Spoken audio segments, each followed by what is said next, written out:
오늘은 성탄 전날, 보통 크리스마스 이브라고 말하는 날이죠. 올해는 크리스마스 이브가 주일이어서 보다 뜻깊게 성탄절을 맞이할 수 있게 되어 기쁩니다. 왕을 영접한 사람들 이란 제목으로 누가복음 2장 1절에서 11절의 말씀을 전할 때에 큰 은혜가 있기를 바랍니다. 제가 중학교 다닐 때까지, 그러니까 우리나라가 1981년까지는 통행금지라는 것이 있었습니다. 밤 12시부터 새벽 4시까지 사람들이 거리에 나다니지 못하던 시대였죠. 그런데 통행금지가 있을 때에도 유독 통행금지가 해제되는 날이 있었는데 그날이 바로 크리스마스 이브였습니다. 그래서 교회에서는 그날 밤새도록 모여서 부서별로 파티도 하고 또 각 교인들의 집을 밤새 다니면서 찬양을, 성탄곡을 불러주는 새벽송이라는 행사가 있었죠. 또 교회에 다니지 않는 사람들은 크리스마스 이브 때에 통행금지가 없으니까 연인들과 밤새 놀고 즐기기도 했죠. 그러니까 한마디로 1년에 크리스마스 이브가 교회에서도 아주 큰 행사가 벌어지는 날이고 세상에서도 아주 기회다 싶어서 잔치와 쾌락과 여흥을 즐길 수 있는 그런 기다렸던 시기가 바로 크리스마스 이브였던 거죠. 근데 마치 크리스마스 이브에 이렇게 눈이라도 오면 화이트 크리스마스라고 해서 더욱 좋아서 더욱 추억을 만든다고 야단을 했죠. 그런데 이렇게 이벤트하기 좋고 가족과 연인과 파티와 만찬을 즐기기 원하는 크리스마스 이브지만 사실 이 크리스마스 때 예수님의 탄생을 기억하지 못한다면 그저 이 성탄절에 서로 카드를 주고받고 선물을 주고받고 화려한 성탄 추리에 감격하고 추억 만들기에만 골똘하다면 예수님이 빠진 크리스마스는 사실 아무것도 안 남는 것입니다. 어쩌면 사탄은 예수님을 잊어버리게 만들려고 크리스마스 때 여러 재미난 이벤트나 그런 것들을 만들었는지도 모르겠습니다. 예를 들어 크리스마스 하면 언제부턴가 예수님 생일보다는 산타크로스, 또 루돌프 사슴 이런 게 생각나게 만들어놨습니다. 산타 할아버지는 사실 예수님의 탄생과는 아무 상관이 없는 것입니다. 그러나 종교색을 가지지 않고 이벤트하고 즐기기에는 산타크로스의 등장은 최고의 흥행카드가 되는 것입니다. 지금 서양, 영국, 미국 등 서방에서는 더 이상 크리스마스 기간을 성탄절이라고 부르지 말자. 종교색을 빼고 윈터 페스티벌이라고 부르면서 우리 겨울 축제로 지내자. 이런 분위기가 보조되고 있습니다. 물론 성탄절 기간에 친구들과 겨울 스포츠를 즐기고 연인들은 추억을 만들고 쇼핑을 하고 해외여행하기에 알맞은 기간이고 다 좋습니다. 그러나 우리 그리스도인들은 조심해야 할 것입니다.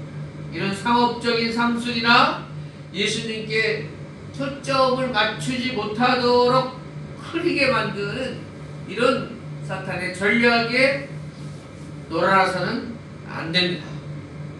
다시금 말씀드리지만 이 성탄절에 예수님의 탄생, 이 땅에 우리를 위하여 참신이신 예수님이 참 사람으로 이 땅에 오셨다 하는 탄생의 그 바른 의미를 기억하지 못하게 만드는 모든 것들을 삼가 조심해야 하는 것입니다.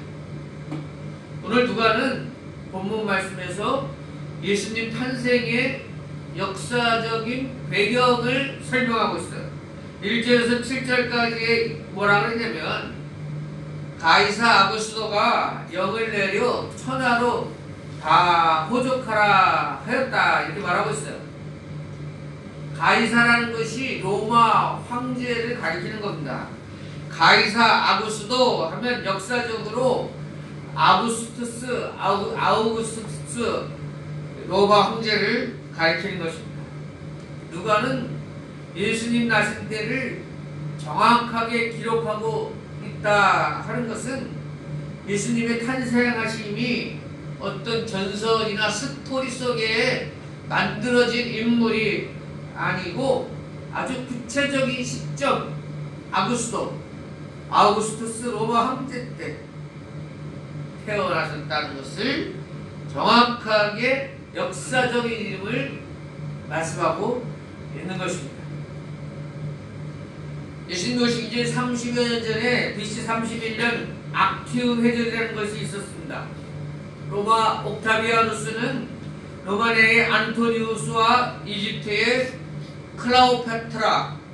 클레오파트라와 동맹을 맺어서 싸움을 하는데 옥타비아누스가 이기죠. 그래서 결국 삼두정치라는 것이 막을 내려요.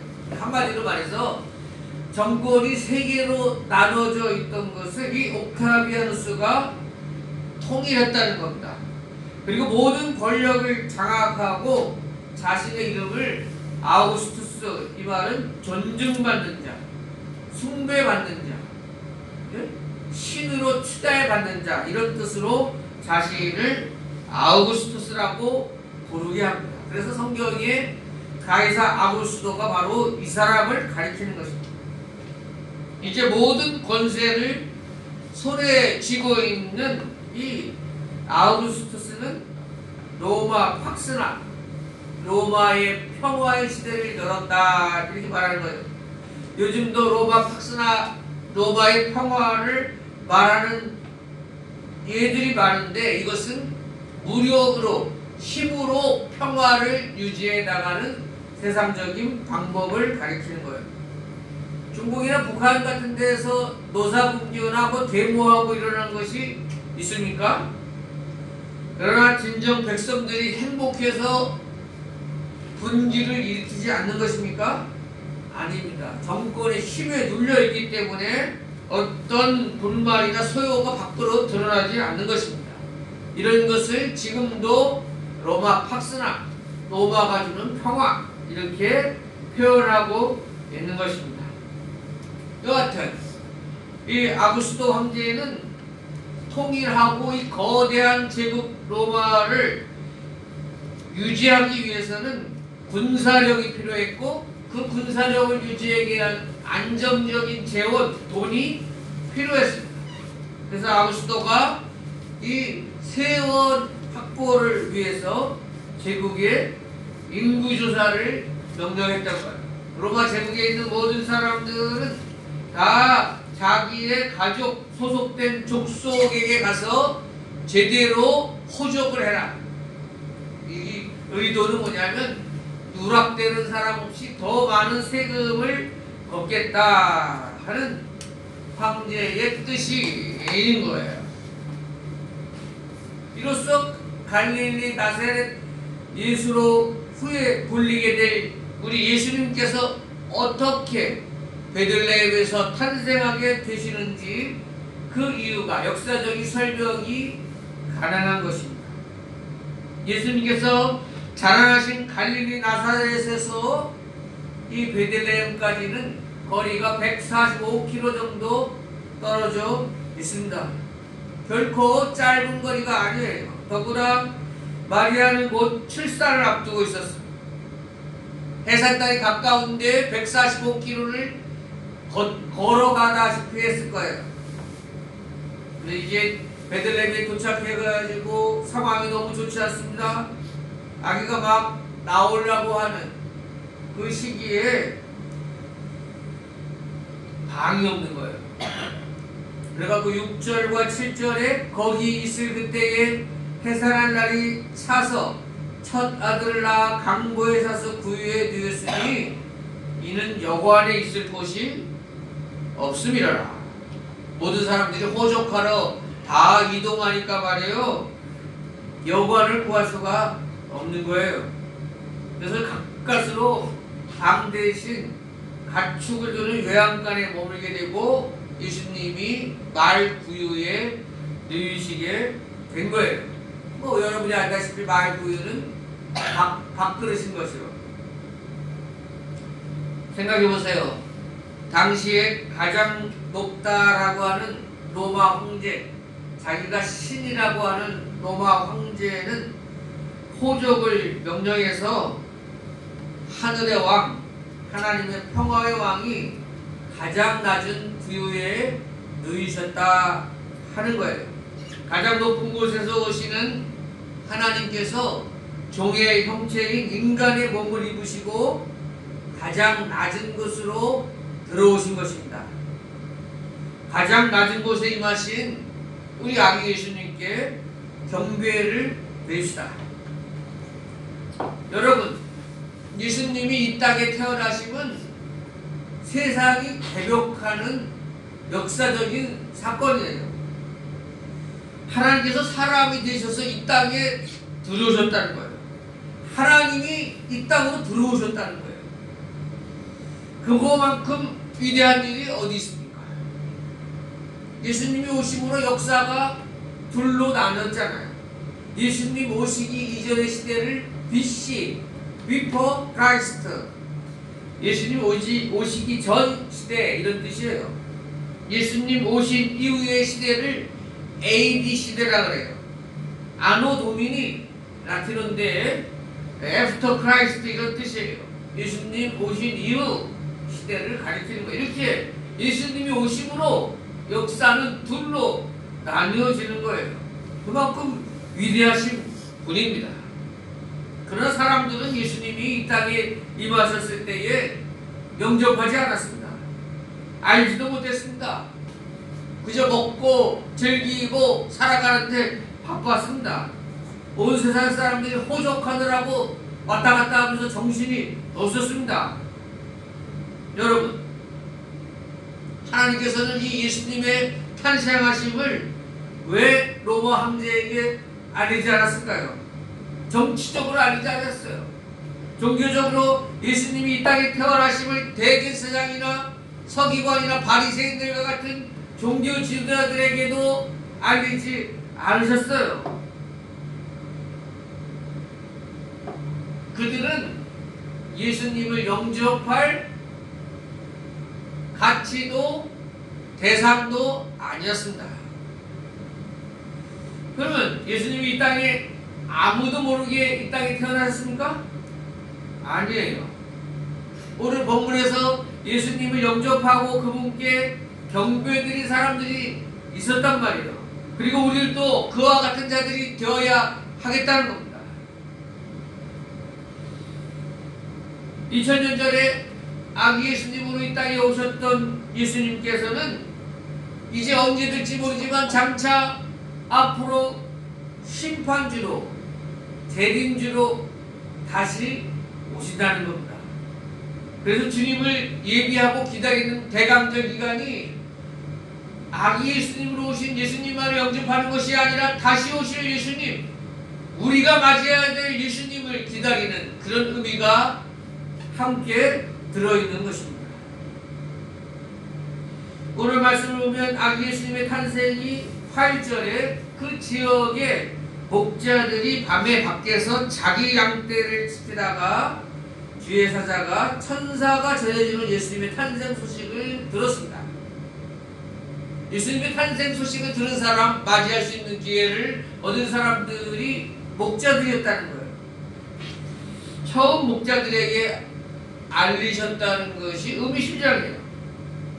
목자들은 당시에 가장 낮은 천한 사람들이었습니다.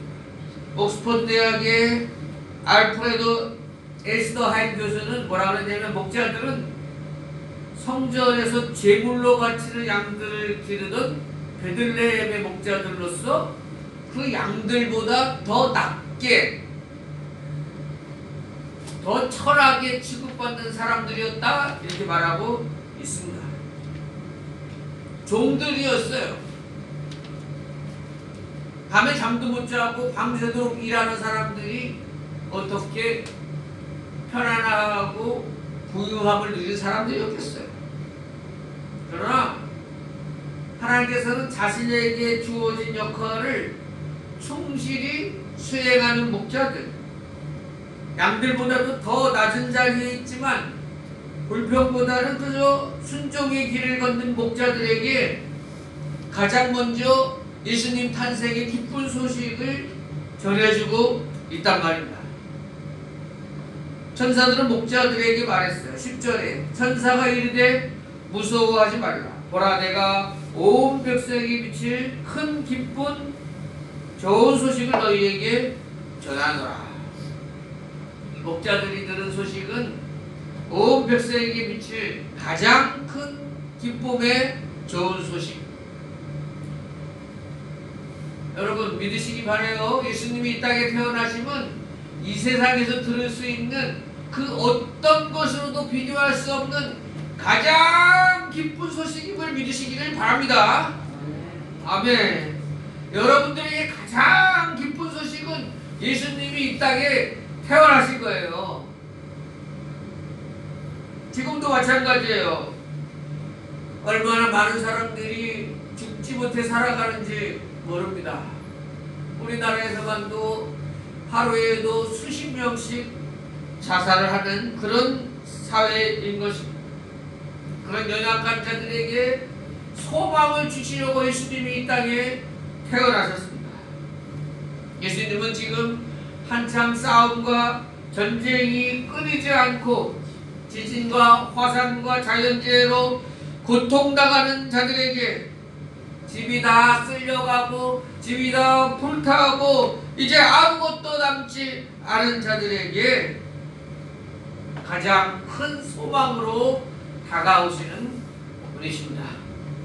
예수님은 이제 배고픔과 기근으로 하루하루 죽지 못해 살아가는 그 백성들에게 가장 기쁨의 좋은 소식으로 다가오는 것입니다.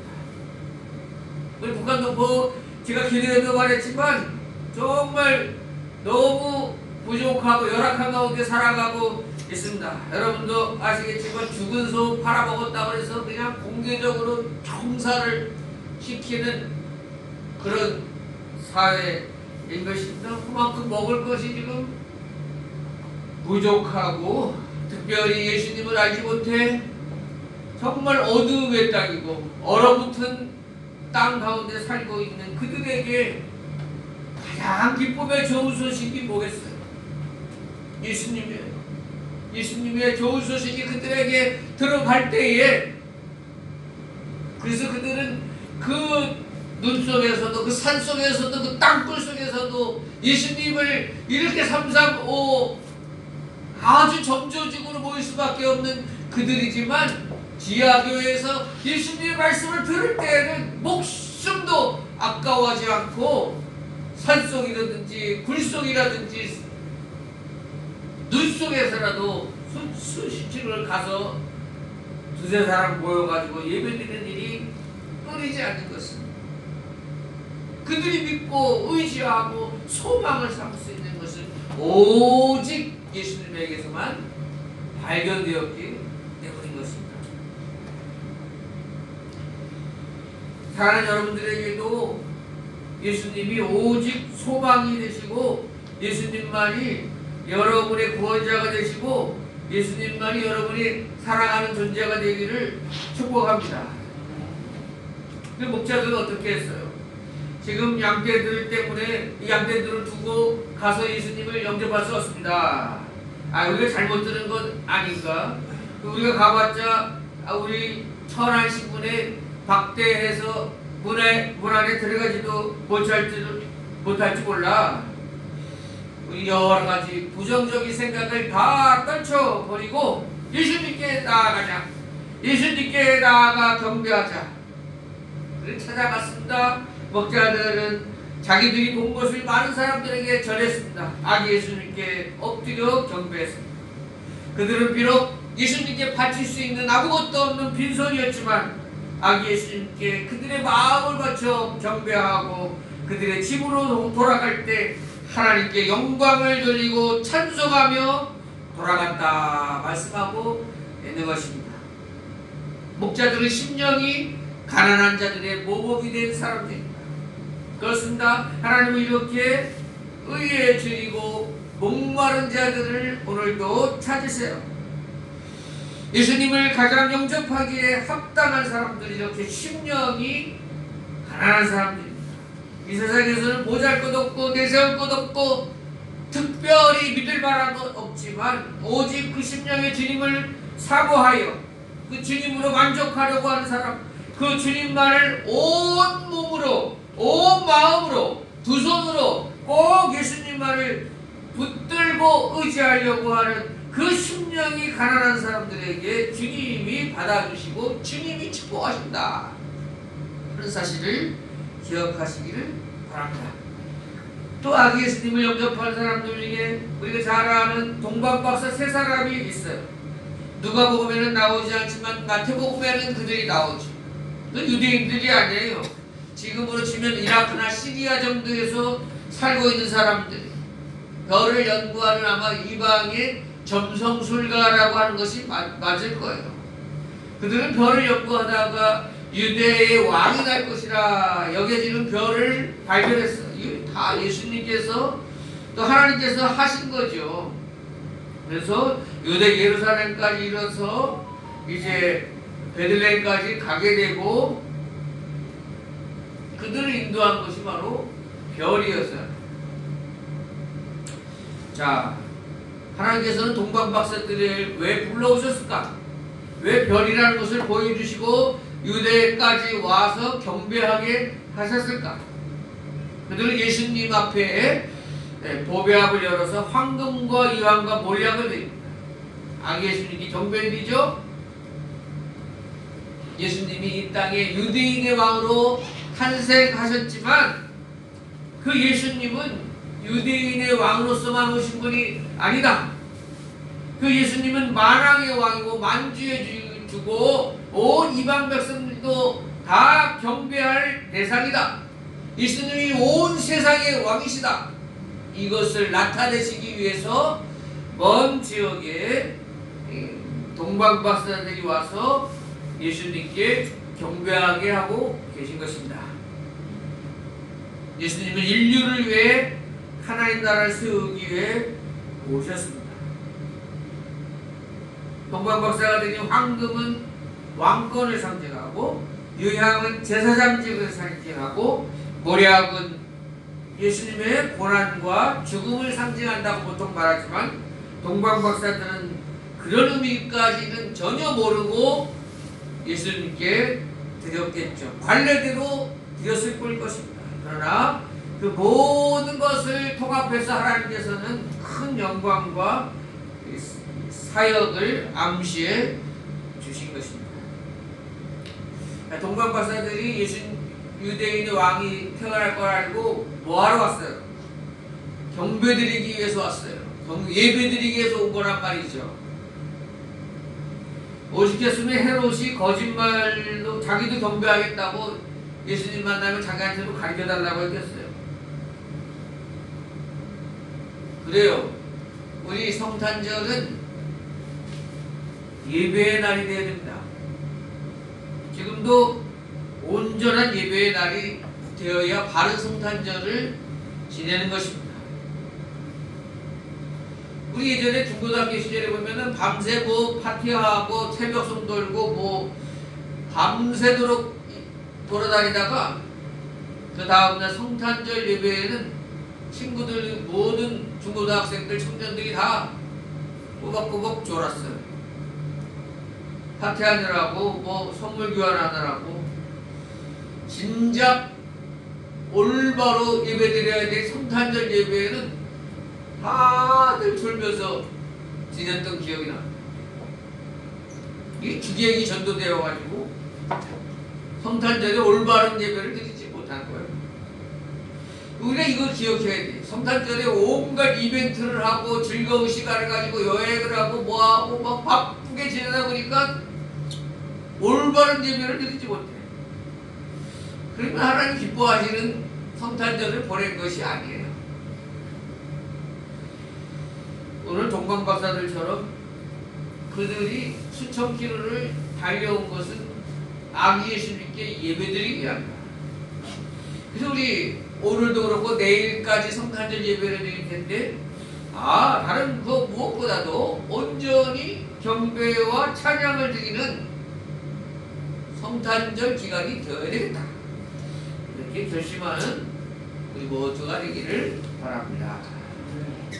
자, 합심하여 기도할 시간, 오늘 성탄 2부 주일 맞이해서